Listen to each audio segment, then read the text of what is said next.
Ajang pencarian bakat dapat menjadi solusi efektif untuk mengatasi kenakalan remaja dengan memberikan wadah positif untuk mengekspresikan diri dan menyalurkan energi ke hal-hal yang produktif seperti ajang pemilihan Bujang Gadis Pendidikan Sumatera Selatan yang diikuti oleh 120 bujang dan gadis utusan sekolah untuk penilaian meliputi pengetahuan umum, cara berjalan dan cara berbicara.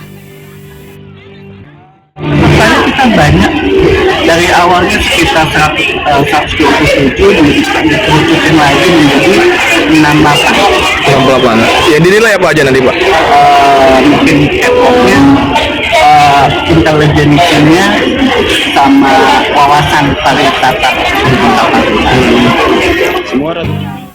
Muhammad Fatir Aditya dan Felicia Meka Shanum, finalis dari SMP Negeri 4 Palembang mengatakan berbagai persiapan telah dilakukan agar dapat tampil maksimal dan menjadi pemenang.